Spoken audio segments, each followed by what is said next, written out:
In this lesson, we are going to discuss two formulas that are used to compute determinants. The first is called the pivot formula. Here you are given a matrix A and you want to compute the determinant of A. So the first step is to write the row echelon form of A, or to write A in upper triangular form. Once you have done that, the determinant is going to be the product of the diagonal entries of the upper triangular form of A. And since you may have swapped out rows, the determinant is going to be plus or minus the determinant of the row echelon form of A. The second formula is known as the permutation formula. This is a very inefficient formula and it costs n factorial steps. So in practice, we never really use this one. However, since your book mentions it, we're going to talk about it a little bit. So I'm not really going to derive the permutation formula as is done in your textbook. You should read that on your own. However, I will work out the steps for 2x2 and 3x3 matrices. So here's how it works. Let's consider the determinant of a 2x2 matrix A, B, C, D. Then you can write this determinant as follows. You can write the first row as A plus 0 and B plus 0 and keep the second row as is. Now here's what we're going to do. We're going to split apart sums. So we're going to use the third property of determinants to split up this determinant right here into two pieces. And here are the two pieces. The first piece where we have A and 0, so we picked up this A and this 0, and the second piece we have 0 and B. And we kept, of course, the second row unchanged. Now notice that since this determinant is of a lower triangular matrix, all we have to do is multiply the diagonal entries. This determinant, however, could be made upper triangular if we swap out the first and second row. So we introduce this minus sign and we swap out the rows. And this gives us C times B. So the final result is AD minus CB, which is expected because we have already found a way to compute 2x2 determinants where we multiply the diagonal entries and we subtract the product of the off-diagonal entries. As we just saw, in order to compute the determinant of a 2x2 matrix, we split that determinant up into two components, or in other words, 2 factorial components. Now each component involved the product of two entries from two different rows and two different columns. The first component involved the product of A times D, which are in two different rows and columns, and the second component involved the product of C times B, which are also in two different rows and two different columns. Similarly, the determinant of a 3x3 matrix is going to have 3 factorial components, or 6 components, and each of those components is going to be the product of 3 elements from different rows and different columns. So here's how this is going to work. We start this procedure by selecting a first element. Let's say we picked A as our first element, which happens to be in the first row and first column.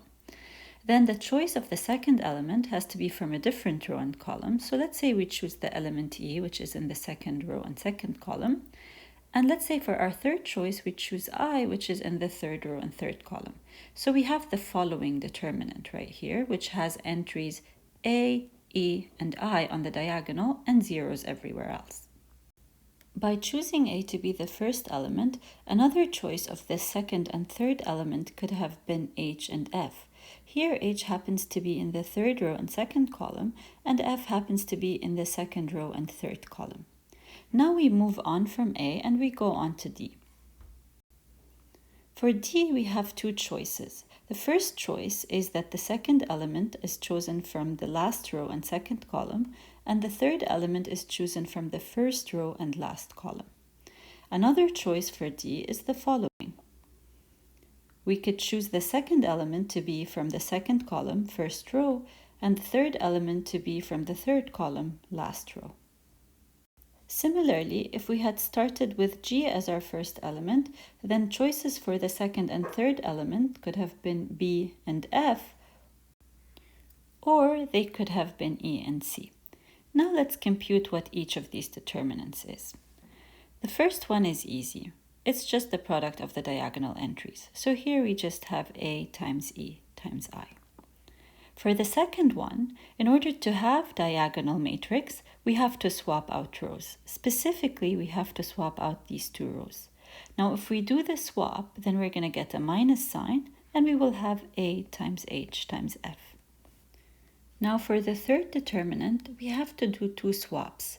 In fact, we have to swap out these two rows first, and then after that swap, we have to swap out these two rows. So we multiply this determinant by a minus sign twice, and we get plus D times H times C. For the fourth determinant, all we have to do is swap out these, and then we have a minus sign, and then we have D times B times I. For the fifth determinant, we have to swap out twice again. So we have to first swap these two right here, and then we have to swap these two, and then we get a plus sign, G times B times F. And finally, for the last determinant, we have to swap out once. We swap these two rows, and we get minus G times E times C.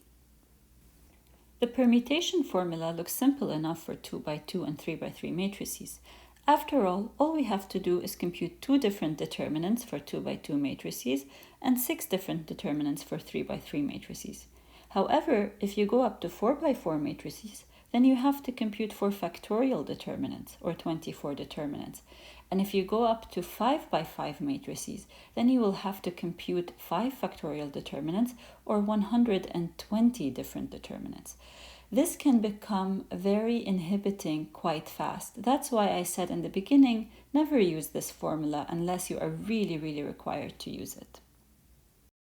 Remember this example that we solved in the previous lesson using the pivot formula? We're going to solve it again using the permutation formula. So here are the 6 determinants that we are going to get. If you multiply each of them out, you get the following.